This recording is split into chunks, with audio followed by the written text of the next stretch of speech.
கர்த்தருடைய பரிசுத்த நாமத்துக்கு ஸ்தோத்திரம். ஜெபிப்போம். அன்புள்ள பரமபிதாவே, இதோ இந்த நேரத்துக்காக கொடா கொடி ஸ்தோத்திரம் அப்பா. என் வாயின் வார்த்தைகளும் எங்கள் இருதயத்தின் தியானமும் உமது சமூகத்தில் பிரீதியாய் இருப்பதாக. ஆமென்.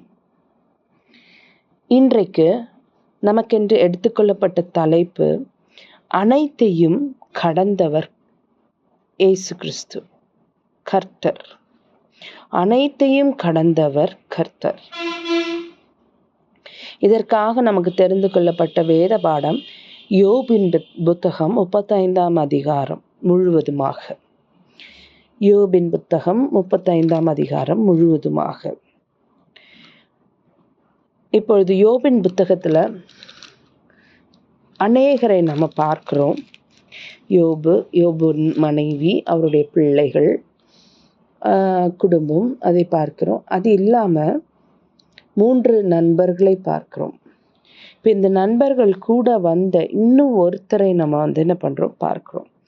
அது யார் அப்படின்னு பார்க்கும்போது எலிகு என்னப்பட்டவர். எலிகு 32ஆம் அதிகாரம்.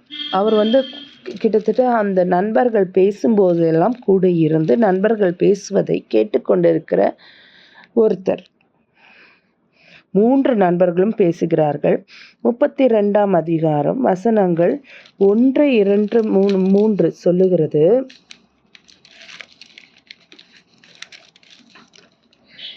யோபு தன் பார்வைக்கு நீதிமானாய் இருந்தபடியினால் அவனுக்கு அந்த 3 மனுஷரும் பிரதியுத்தரம் சொல்லி ஓய்ந்தார்கள். அதனால் ராமின் வம்சத்தானாகிய புசியனாகிய பரகேலியேலின் குமாரன் எலிகுவுக்கு கோபம் உண்டது. யோபு தேவனை பார்க்கிலும் தன்னைத்தான் நீதிமான் ஆக்கினது நிமித்தம் அவன் மேலும் அவனுக்கு கோபம் உண்டது. கொடுக்கத்தக்க மறுமொழி யோபின் 3 சிநேகிதருக்கும் அகப்படாதிருந்தும் அவர்கள் அவனை ஆகாதவன் என்று தீர்த்தது நிமித்தம் அவர்கள் மேலும் அவனுக்கு கோபம் உண்டது. இதை இங்க பார்க்கிறோம். இந்த இடத்துல தான் எலிகு என்னப்பட்டவர் முதலாவதாக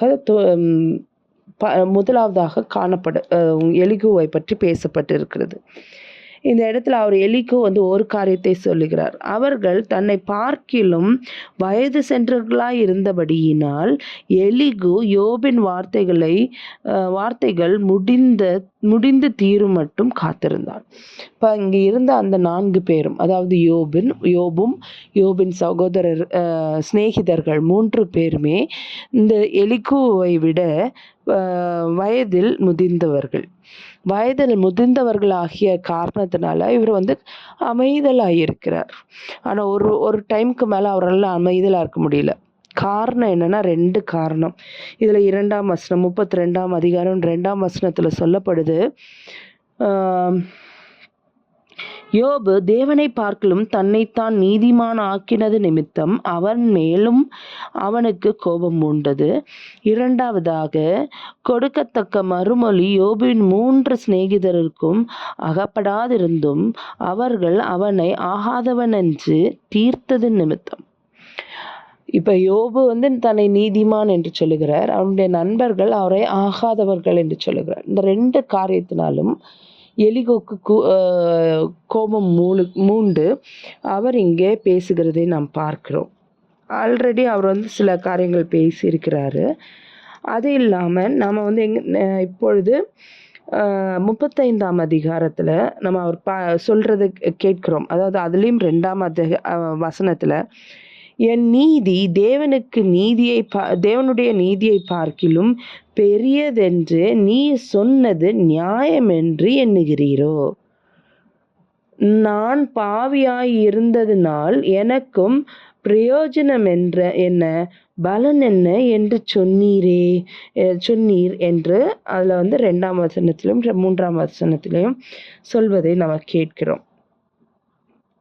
இதற்கு ஒரு 2, 3 வசனம் அவர் சொல்வதை தான் நீதிமான் என்று யோபு சொல்வதற்கு 2, 3 வசனங்கள் எடுத்துக்காட்டாக எடுத்து பார்க்கும்போது, யோபு 10ஆம் அதிகாரம் 15ஆம் வசனத்துல, நான் துன்மார்க்கனாய் இருந்தால் எனக்கு ஐயோ, நான் நீதிமானாய் இருந்தாலும் என் தலையை நான் எடுக்க மாட்டேன் என்று சொல்லப்படுகிறது. அதே போல யோபு 13ஆம் அதிகாரத்தில் 18வது வசனத்தில், இதோ என் நியாயங்கள் அணி அணியாக வைத்தேன், என் நீதி விளங்கும் என்று அறிவேன். என்னுடைய நீதி விளங்கும், நான் நீதிமானாக இருக்கிறனால என்னுடைய நீதி விளங்கும் என்று நான் அறிவேன் என்று சொல்லுகிறார். இப்போ யோபுவை பற்றி நம்ம பார்க்கும் பொழுது 1ஆம் அதிகாரம் 2ஆம் அதிகாரம் 2 அதிகாரங்களையும் நாம் பார்க்கும் பொழுது அங்கே அவர் நீதிமானாய் இருக்கிறதை நாம் பார்க்கிறோம். ஏன்னா தேவனே அவரை என்ன உத்தமனும் சன்மார்க்கனும் என்று சொல்லுகிறார். தேவனே என்ன பண்றாரு,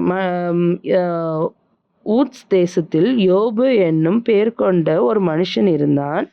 1ஆம் அதிகாரம் 1ஆம் வசனம் வாசிக்கிறேன். அந்த மனுஷன் உத்தமனும் சன்மார்க்கனும் தேவனுக்கு பயந்து பொல்லாப்புக்கு விலகுகிறவனுமாய் இருந்தான். அப்போ அவர் நீதிமான் தான் இல்லையா? அப்போ அந்த நீதிமான்னு அவர் சொல்றதுல ஆக்சுவலாக தப்பில்லை. ஆனால் தேவனை விட அவர் நீதிமானாக இருக்கிறது போல் அவர் காண்பிக்கிறது தான் எலிகோ இங்கே என்ன பண்ணுறாரு, கோபம் கொண்டு அதை எச்சரித்து சொல்லுகிறார், என் நீதி தேவனுடைய நீதியை பார்க்கிலும் பெரியதென்று நீ சொன்னது நியாயம் என்று எண்ணுகிறீரோ? ஒரு அழகான ஒரு கேள்வி. நம்ம சில நேரங்களில் நான் தான் பெஸ்ட்டு, என்ன மாதிரி வேறு யாரும் இருக்கிறதில்ல. சில நேரங்கள் நம்மளுடைய எண்ணத்தில் நம்ம அப்படி நினைக்கிறது சகஜமான ஒரு காரியம். நம்ம எவ்வளோக்கு எவ்வளோ நம்மளால் பியூராக நம்மளை பார்த்து கொள்ள முடியுமோ அவ்வளோக்கு அவ்வளோ நம்ம ஒவ்வொருத்தரும் என்ன பண்ணுறோம், நம்மளை சரியான பாதையில் நம்ம நடத்த நம்ம முயற்சிக்கிறோம். ஸோ அந்த இதில் தப்பில்லை. ஆனால் தேவனை விட நான் நீதிமான் என்று சொல்வதற்கு யாராலையும் கூடாது. அப்போ அப்படி சொல்ல முடியாது. இப்போ இங்கே யோபுடைய டெஃபினேஷன் அப்படி இருக்கிறதன் காரணமாக அவர் என்ன பண்ணுறாரு, இப்படி நீர் சொல்ல முடியுமோ? இந்த 32ஆம் அதிகாரத்திலையும் 1ஆம் வசனத்திலையும் யோபு தன் பார்வைக்கு நீதிமானாய் இருந்தபடியினால் என்று சொல்லப்பட்டிருக்கிறது. அப்போ யோபு தன்னுடைய பார்வைக்கு நீதிமானாய் தான் இருக்கிறார்.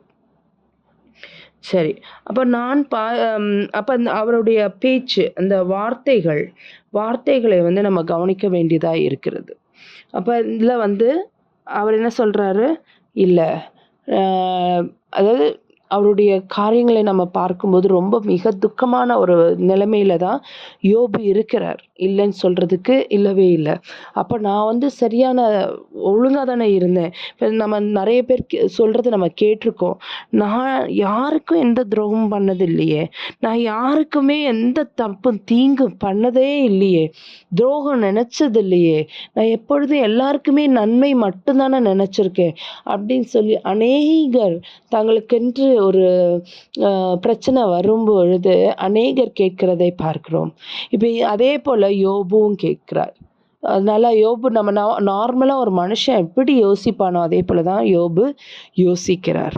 ஆனால் யோபுடைய வேதனையை நம்ம கொஞ்சம் கூர்ந்து கவனிக்க வேண்டிய ஒரு காரியமாக இருக்கிறது. ஒரு ஆளை நம்ம இழக்கும் பொழுதே நம்மளுடைய மனம் ரொம்ப சோர்ந்து போகுது.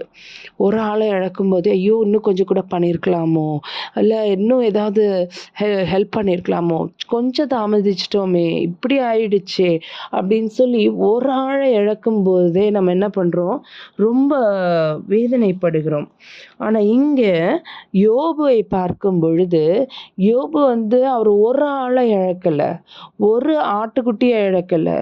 அவர் நம்ம பார்க்கும்போது அப்பொழுது இப்போ இருக்கிற மாதிரி பணம் செல்வம் கிடையாது. அப்போ கையில் இருக்கிற ஆடு மாடு, அந்த இருக்கிற ஸ்லேவ்ஸு, அடிமைகள், நிறைய அடிமைகள் இருந்தாங்க. இருந்தாங்கன்னா அவங்க தான் வந்து என்னது செல்வம். அவங்க எல்லாரும் தான் செல்வமாக மாறுகிறார்கள். அப்படி இருக்கும் பொழுது இங்க வந்து என்ன சொல்லப்படுது?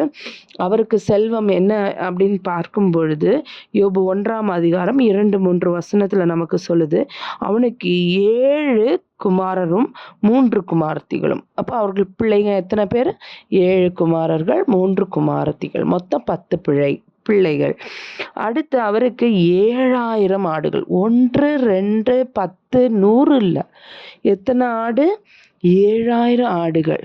அப்புறம் அந்த இதுலயே நமக்கு 1ஆம் அதிகாரம் 13ஆம் வசனத்துல வரும்போது யோபு இங்க 3ஆம் அதிகாரத்துல என்னெல்லாம் வைத்திருக்கிறார் என்று பட்டிருக்கிறதோ அவைகளெல்லாம் இழந்து விட்டதாக சொல்லப்படுகிறது.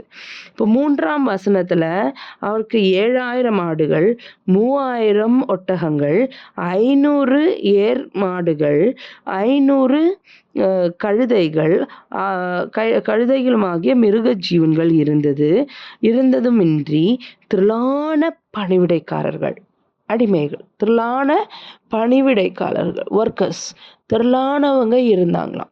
ஓகே, இப்போ இது வந்து 3ஆம் அதிகாரத்துல ஒரு கணக்கு சொல்லப்படுது. அதே இது 13ஆம் அதிகாரத்துல வரும்பொழுது அங்க ஒரு வேலைக்காரன் வந்து சொல்றான், ஐயா, உம்முடைய கழுதைகளும் எருதுகளையும் என்ன பண்ணிட்டாங்க? எபேயர் வந்து என்ன பண்ணாங்க? தூக்கிட்டு போயிட்டாங்க.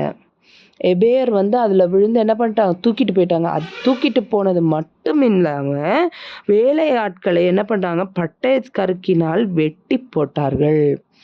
அப்ப அநேக வேலையாட்களை வந்து இரத்த வெள்ளத்துல பார்க்கிறார். அவருடைய இதுல வேலை செய்து கொண்டிருந்த உதவி கொண்டிருந்த அநேக வேலையாட்களை என்ன பண்றாரு?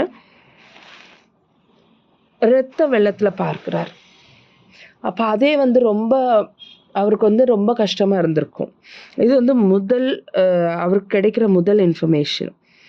அந்த முதல் இன்ஃபர்மேஷனை அப்சர்வ் பண்ணி முடிக்கிறதுக்கு முன்னால அடுத்தது வருது.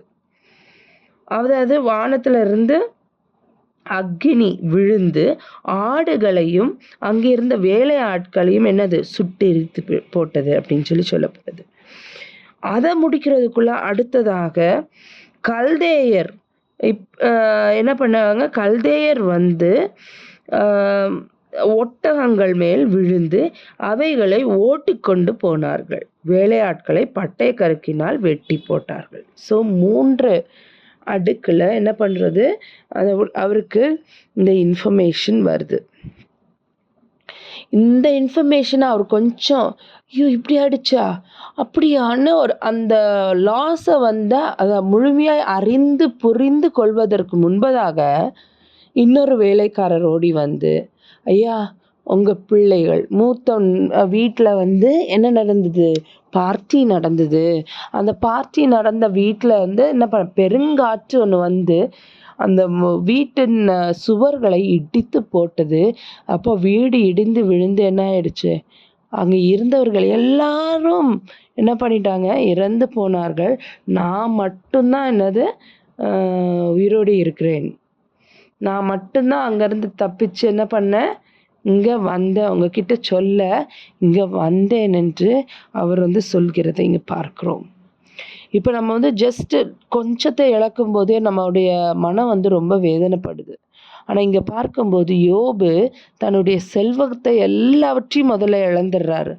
அதுலேருந்து கொஞ்சம் மீண்டு இந்த பக்கம் திரும்பலாம் அப்படின்னு பார்க்கும்போது இங்கே பார்க்கும்போது என்ன ஆகுது? இங்கே அடுத்த அவருடைய ஊழியக்காரன் வந்து சொல்கிறாரு, இல்லை, உங்கள் 10 பிள்ளைகள், 1 இழக்கிறதே கஷ்டம், 10 பிள்ளை மொத்தமாக அந்த வீடை இடிஞ்சு விழுந்து 10 பிள்ளைகளும் அந்த பிள்ளைகளின் குடும்பங்களும் அங்கே இருந்த வேலையாட்களும் எல்லாரும் இறந்து போனாங்க. நான் மட்டும்தான் அதில் தப்பிச்சேன். உங்ககிட்ட இன்ஃபர்மேஷன் கொடுக்கறதுக்கு நான் என்ன பண்ணேன்? ஓடி வந்துட்டேன், வந்து கொடுக்க வந்தேன் அப்படின்னு சொல்லி அவர் வந்து சொல்லுறத பார்க்குறோம். ஆனால் அந்த சொன்ன உடனே யோபுக்கு வந்து என்னது? கர்த்தர் கொடுத்தார், கர்த்தர் எடுத்தார், கர்த்தருடைய நாமத்துக்கு ஸ்தோத்திரம். அழகான ஒரு பதில். இடி மேலே இடி விழுந்து உட்கார்ந்துருக்கிறாரு. அவரால் அதை வந்து என்ன பண்ண முடியல? இன்னும் முழுமையான அந்த அது என்னன்றத முழுமையா இன்னும் அவரு கிரகிக்கல. கிரகிக்க முடியாத ஒரு சூழ்நிலையில ஆனா அவர் வந்து அழுகிறார். அப்பொழுது யோபு எழுந்திருந்து தன் சால்வை கிழித்து, தன் தலையை சிரைத்து, தரையிலே விழுந்து பணிந்து அப்படின்னு சொல்லி அங்க வந்து அழுகிறதை நம்ம பார்க்கிறோம். அப்ப அவரு என்ன சொல்றார்? கர்த்தர் கொடுத்தார், கர்த்தர் எடுத்தார். கர்த்தருடைய நாமத்துக்கு ஸ்தோத்திரம் என்றான் அப்படின்னு சொல்லி சொல்லப்பட்டிருக்கு. அப்ப இந்த இடத்துல யோபு இதுவரைக்கும் என்ன பண்ணல? எந்த தவறான காரியத்தையும் பண்ணல. அங்கேயே அடுத்த வசனம், இவை எல்லாவற்றிலும் யோபு பாவம் செய்யவும் இல்லை, தேவனை பற்றி குறை சொல்லவும் இல்லை. இப்போ அது வரைக்கும் அவர் என்ன பெர்ஃபெக்டா இருக்கிறார். ஆப்வியஸா அவர் நினைக்கிறத போல நல்ல ஒரு நீதிமானாய் தான் இருக்கிறார். ஆனா யாருக்கு இப்படி ஒரு அடி விழுந்தாலும் செல்வம் முழுசும் போச்சு, ஒன்றும் இல்லை, திடீர்னு ஒரு நிமிஷம் இந்த வீடு மட்டும்தான் இருக்கு, மற்றபடி வேற ஒன்றும் இல்லை கையில் அப்படின்னும்போது எப்படி இருக்கும்?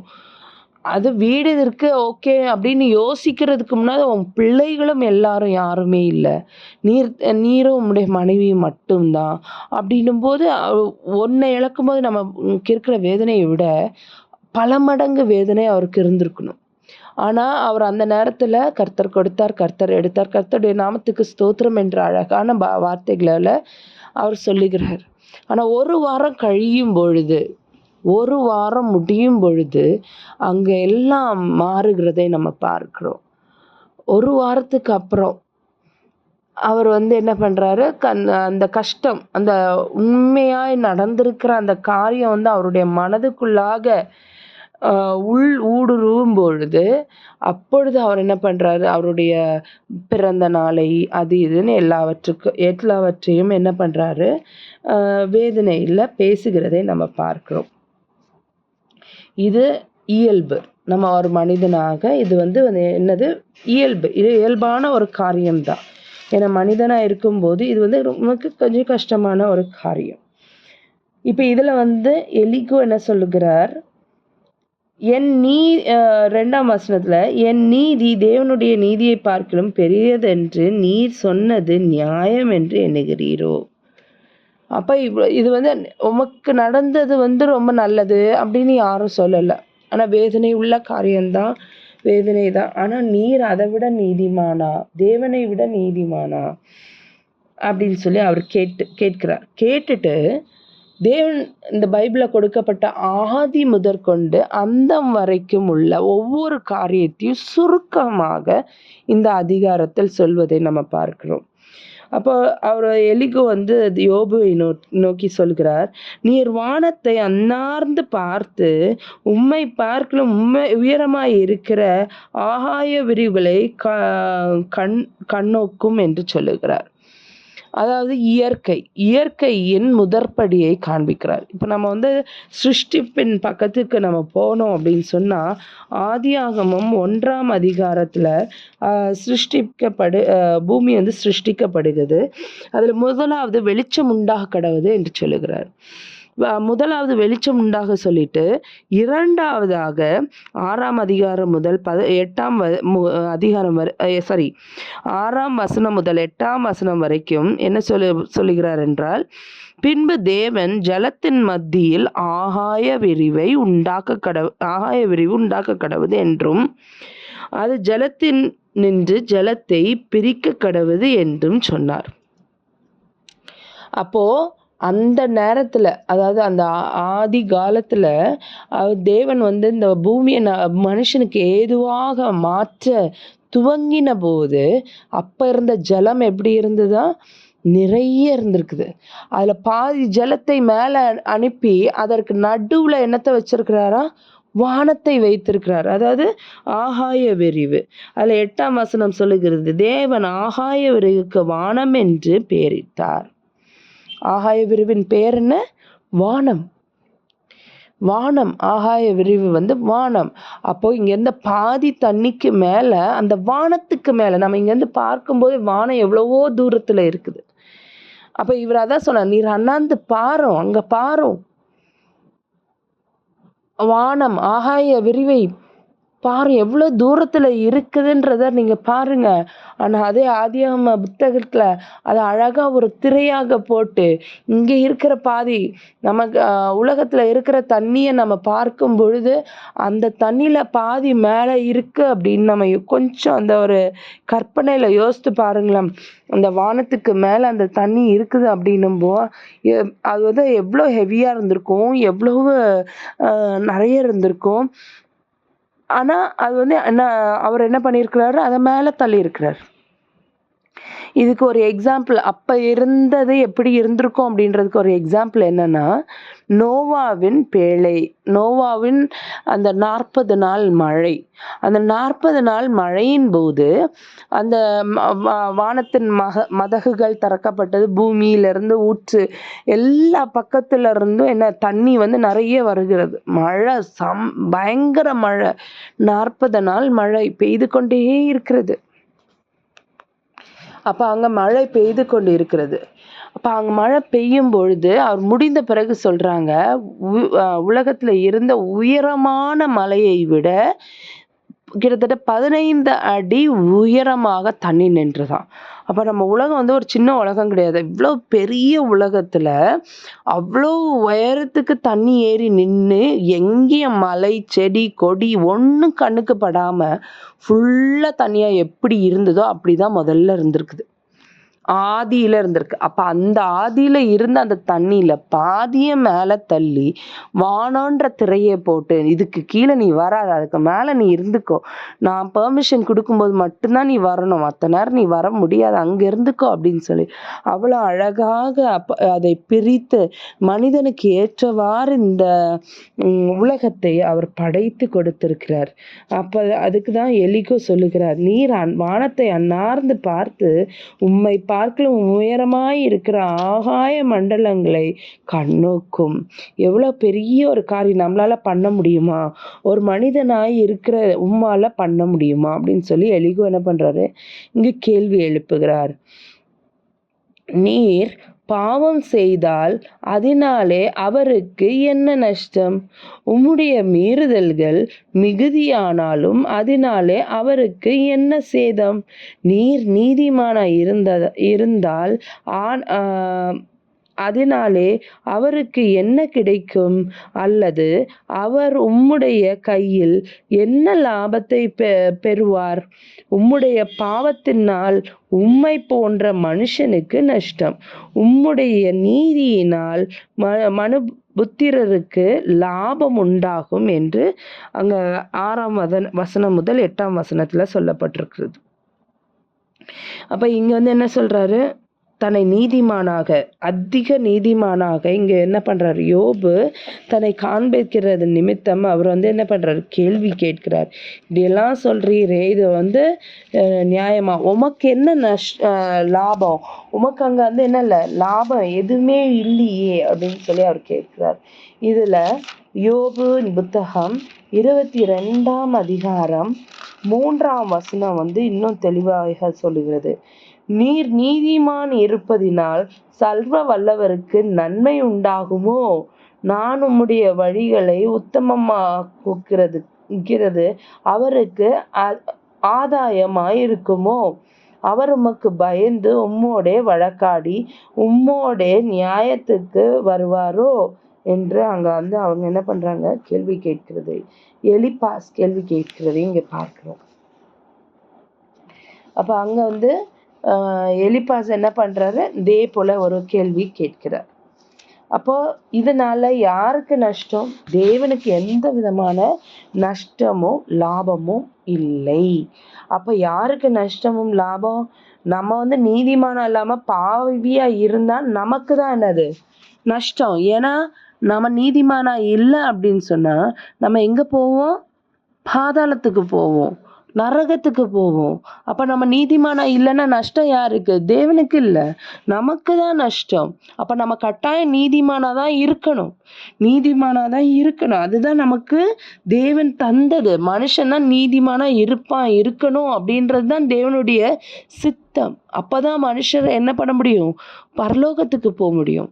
நீதிமானா இருந்து தேவ பிள்ளையா இருந்து தேவனுக்கு ஏற்றவர்களா ஏற்ற காரியங்களை செய்து பரலோகத்துக்கு போகும் அந்த அக்செப்டன்ஸை வந்து தேவனிடத்துல இருந்து நம்ம என்ன பண்ணணும், பெறணும். பெற்றாலொழிய நம்மளால் என்ன பண்ண முடியாது, அங்கே போக முடியாது. இப்போ ஃபார் எக்ஸாம்பிள் சங்கீதம் 103:10-11 சொல்லுது, அவர் நம்முடைய பாவங்களுக்கு தக்கதாக நமக்கு செய்யாமலும் நம்முடைய அக்கிரமங்களுக்கு தக்கதாக நமக்கு சரி கட்டாமலும் இருக்கிறார். பூமிக்கு வானம் எவ்வளவு உயரமாக இருக்கிறதோ அவருக்கு பயப்படுகிறவர்கள் மேல் அவருடைய கிருபையும் அவ்வளவு பெரிதா இருக்கிறது என்று சொல்லப்பட்டிருக்கு. அப்போ தேவன் என்ன பண்றாங்க, நமக்கு எது நன்மையோ அதை வந்து என்ன பண்ணுறாங்க, செய்கிறாங்க.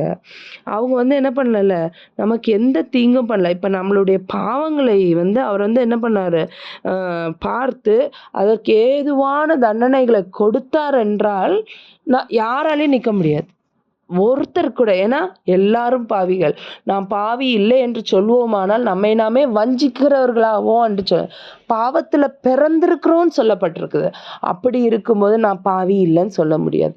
அப்போ பாவி இல்லைன்னு சொல்ல முடியாதுன்ற இருக்கும்பொழுது கட்டாயம் நம்ம எல்லாரும் எதில் இருக்கிறோம், பாவத்தில் இருக்கிறோம் அப்படின்றது தான் உண்மை. அப்போ அதை வந்து ஒவ்வொரு பாவத்தையும் தேவன் வந்து பார்த்து அதுக்கு தண்டனை கொடுத்தார் அப்படின்னு சொன்னால் நம்மளால் என்ன பண்ண முடியாது, நெருக்கக்கூட முடியாது. அவருடைய கிருபை நம்மளை நடத்துகிறது. அவருடைய ரட்சிப்பு, இரக்கம் நமக்கு என்ன நமக்கு தேவையான வழிநடத்துதலை கொடுத்துருக்குது. இந்த அவருடைய இரக்கம் தான் வந்து என்ன பண்ணுது, நமக்கு ரட்சிப்பை கொடுத்து, இல்லை உன்னால் முடியும், நீ வந்து தேவனுடைய பிள்ளையாக இருக்க முடியும். ஏன்னா தேவன் வந்து யாரையும் கட்டாயப்படுத்துறது கிடையாது. இப்போ சாத்தான் என்ன பண்ணுவான், வந்து நம்மளை சூப்பராக டெம்ப்ட் பண்ணி என்ன பண்ணுவான், அவனை வந்து நம்மளை எப்படியாவது டிவியேட் பண்ணி கொண்டு போயிடணும் அப்படின்னு சொல்லி அவன் பார்த்து டிவியேட் பண்ணுறது நம்ம பார்க்குறோம். அதில் நல்ல எக்ஸாம்பிள் வந்து என்ன அப்படின்னா மொபைல் ஃபோன்ஸு. இப்போ வந்து அது வந்து ரொம்ப ஒரு பெரிய டீவியேஷனாக இருக்குது. ஸோ அவன் வந்து என்ன அழகாக அட்ராக்ட் பண்ணி எக்காரணம் கொண்டு நம்மளோ பிள்ளைகளோ ரெஃப்யூஸ் பண்ண முடியாத அளவுக்கு ஒரு ஃபோர்ஸ்ஃபுல்லான அட்ராக்ஷன் அங்கே கொடுக்கறதை நம்ம பார்க்குறோம். ஆனால் தேவன் அப்படி இல்லை, அன்போடு அழைக்கிறார். அந்த அன்போடு நம்ம அவருடைய அன்பை ருசி பார்த்து நாமளாகவே வில்லிங்காக ஹோல் ஹார்ட்டடாக நம்ம வந்து என்ன பண்ணணும், அவரை ஏற்றுக்கொள்ளணும், அவரிடத்துல வரணும், அவருடைய சித்தத்தை நம்ம என்ன பண்ணணும், செய்யணும். அப்போ ஹோல் ஹார்ட்டடாக பண்ணுவதை தான் அவர் என்ன பண்ணுறாங்க, விரும்புகிறாரு. தேவன் வந்து விரும்புகிறார். ஆனால் சாத்தான் அப்படி இல்லை. ஒரு ஃபோர்ஸ்ஃபுல்லான ஒரு டெம்டேஷனை கொடுத்து அவனிடத்துல இழுக்க பார்க்கிறதை நம்ம இங்கே பார்க்கிறோம். அப்போது ஒரு நிமிஷம் தேவன் ஒரு கட்டில் போட்டு எல்லாரும் இப்போ நான் சொல்கிறத தான் கேட்கணும் அப்படின்னு சொல்லியாச்சுன்னா மனுஷனால் ஃப்ரீ வில்ல ஏதாவது பண்ண முடியுமா? முடியாது. அவர் ஒரு கட்டளை இட்டால் போதும், வானத்தில் வெளிச்சம் வர கடவுதுன்னு சொன்ன உடனே வெளிச்சம் வந்துருச்சு. ஆகாய விரிவு வந்து இந்த தனியை ஜலத்தை ரெண்டாக பிரித்து அங்கே ஆகாய விரிவை நடுவில் போடணும் அப்படின்னு சொன்ன உடனே அதெல்லாம் அப்படியே ஆயிற்று. அப்படி இருக்கும்போது மிருகங்கள், மரம், செடி, கொடிகள், மனிதன் எல்லாரையும் ஒரே வார்த்தையில் சிருஷ்டித்த தேவனால நம்ம கிட்ட நீங்க ஒழுங்கா என்ன மட்டும்தான் பின்பற்றணும்னு சொல்லி கமாண்ட் பண்ண முடியாதா? கட்டாயம் கமெண்ட் பண்ண முடியும். ஆனால் அவர் அப்படி கமெண்ட் பண்ணலை. ஏன்னா he wants whole hearted dedication, முழுமையாய் நம்மளுடைய முழு மனதோட. அப்போ அவருடைய அன்பை ருசி பார்த்தவர்களாய் நம்ம என்ன பண்ணணும், அவரிடத்துல போகணும் அப்படின்றது தான் அவருடைய சித்தமாக இருக்கிறது. அதனால்தான் அவர் என்ன பண்ணலை, அவர் வந்து யாரையும் என்ன பண்ண மாட்டேங்கிறாரு, ஃபோர்ஸ் பண்ண மாட்டேன்றாரு. ஆனால் சாத்தானை போல இல்லை, அவர் அன்போடு என்ன பண்ணுகிறார், நம்மளை அழைக்கிறார். அப்போ அந்த அன்போடு தான் நம்ம என்ன பண்ணணும், அவரிடத்துல போகணும். இப்போ மனிதர்களே என்ன பண்ணியிருந்தாங்க, முந்தின காலத்தில் அடிமைகள் வச்சுருந்தாங்க. மனிதர்களே அடிமைகள் வச்சிருந்தாங்க அப்படின்னும்போ தேவனுக்கு அது என்னது ரொம்ப சுலபமான ஈஸியான காரியம். ஆனால் தேவன் அடிமைகளை விரும்பவில்லை, அவருடைய பிள்ளைகளை தான் விரும்பினார். அவரை விரும்பி அவருக்கு பின்தொடருகிற அவருடைய பிள்ளைகள், அன்பான பிள்ளைகள், அன்பை முன்வைக்கிற பிள்ளைகளை மட்டும்தான் அவர் என்ன பண்றாரு, விரும்புகிறார். ஸோ அதனால அவருக்கு இங்க என்ன சொல்லப்படுது, உம்முடைய பாவத்தினால யாருக்கு நஷ்டம்? மனுஷனுக்கு தான் நஷ்டம். மனுஷன் எங்க போயிடுவான்? பாவம் பண்ணா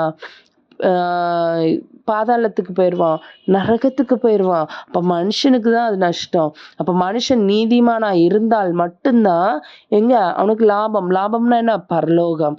பரலோகத்துக்கு போகிற வழி திறக்கப்படுகிறது, அப்பொழுதுதான் திறக்கப்படுது. அப்போ பரலோகத்தின் போகும் வழி தேவை என்றால் மனுஷன் எப்படி இருக்கணுமா? நீதிமானா இருக்க வேண்டியது அவசியமாய் இருக்கிறது. அப்போ சிலர் இந்த கேள்வி கேட்கும்போது, எனக்கு மட்டும் ஏன் இந்த கஷ்டம் அப்படின்னு சிலர் கேள்வி கேட்பதற்கு இங்கே இன்னொரு பதில் இருக்கிறது. 9ஆம் வசனத்தில், அநேகரால் பலவந்தமாய் ஒடுக்கப்பட்டவர்கள் முறையிட்டு வல்லவர்களுடைய புயத்தின் நிமித்தம் அலறுகிறார்கள். அப்போ அநேக இடங்கள்ல அநேகர் என்ன பண்ணல, சந்தோஷமா இல்லை. இப்போ யோபு அது வரைக்கும் அந்த சாத்தான் பார்த்து யோபுவின் மீது கண் வைத்து இவனை எப்படியாவது முடக்கிவிட வேண்டும் என்று நினைத்த அந்த நேரம் மட்டும் யோபு எப்படி இருந்தார்? எல்லாவற்றையும் உடையவராக இருந்தார். எந்த குறைவும் கிடையாது அவருக்கு. எல்லாம் இருந்தது. அவருக்கு புகழ், பேர் எல்லாமே இருந்தது. நான் அதான் முதலாவது அதிகாரத்திலேயே அவங்க என்ன பண்ணுறாங்க சொல்கிறாங்க இல்லையா, அவர் உத்தமனும் சன்மார்க்கனும். அவர் ரொம்ப உத்தமனாக இருந்தார், சன்மார்க்கனாக இருந்தார். இந்த கஷ்டம் கேள்வி கேட்காம, தேவனே உமக்கு ஸ்தோத்திரம், உங்கள் சித்தத்தின்படி என்னை வழி நடத்துங்கன்னு சொன்னதன் ஒரே காரணம்தான். அவ்வாறாக நம் தேவன் எல்லாவற்றிலும் வல்லவராய் இருக்கிறார். நம்ம தேவன் அனைத்தையும் கடந்தவராய் இருக்கிறார். நமக்கு எப்பொழுதும் வெற்றியின் வாய்ப்பை தருகிறவராய் இருக்கிறார். யோபுக்கு ரெட்டிப்பான நன்மைகள், 7000 அந்த குதிரைகள், கழுதைகள் எல்லாம் ரெட்டிப்பாக அவருக்கு கிடைத்தது. 7000 ஆடுகள் 14,000 ஆடுகளா மாறுச்சு. 3000 ஒட்டகங்கள் 6,000 ஒட்டகங்களா மாறுச்சு. 500 ஏர் மாடுகள் 1000 ஆடுகளாக மாறுச்சு. 500 கழுதைகள் 1000 கழுதைகளா மாறி அவருக்கு நல்ல செல்வாக்கும் பேரும் புகழும் தேவன் தந்தருளினார். அது இல்லாமல் அந்த 10 பிள்ளைகளா அவர்கள் இறந்திருந்தாலும் திருப்பியும் 7 ஆண் பிள்ளைகளும் இன்னொரு 3 பெண் பிள்ளைகளையும் கொடுத்து அழகுள்ளவர்களாக அந்த நேரத்தில் இருந்ததில் அப்போ ரொம்ப அழகுள்ளவர்களாக எல்லாரையும் படைத்து தேவன் யோபுக்கென்று கொடுத்திருக்கிறார். ஆசீர்வாதங்கள் கிடைக்கும். அதற்கு முன்பதாக கொஞ்சம் கஷ்டம், கொஞ்ச காலம் கஷ்டப்பட வேண்டியது இருக்கிறது. டெஸ்டாக இருக்கலாம். தேவன் நம்மளை நம்ம எவ்வளவு தூரம் தேவனுக்கு பிரியமாக இருக்கிறோம் அப்படின்றத பார்த்து நமக்கு அதுக்கேற்றவாறு நமக்கு ஆசீர்வாதத்தை தருகிறவராக இருக்கிறார். நம்ம தேவனோடு கூட இருக்கும்போது தேவன் நம்மை உயர்த்த வல்லவராக இருக்கிறார்.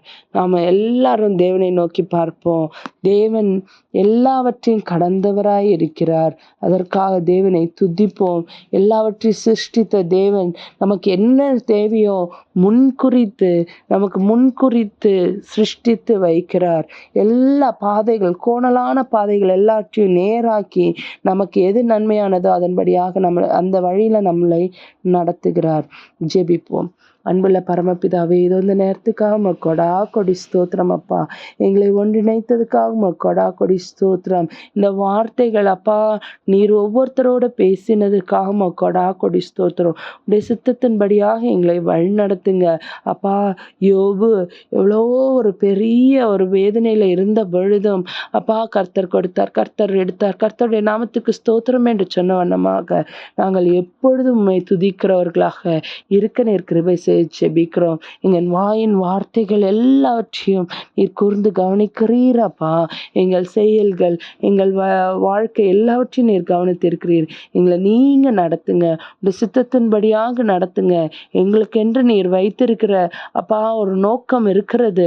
அந்த நோக்கத்தை நிறைவேற்றுகிறவர்களாக நாங்கள் இருக்க நீர் கிருபை செய்யுங்க. எல்லா துதி கன மகிமை எல்லாம் உமக்கு ஏறெடுக்கிறோம். இயேசு கிறிஸ்து நாமத்தினாலே கேட்கிறேன் அன்பு பிதாவே. ஆமேன்.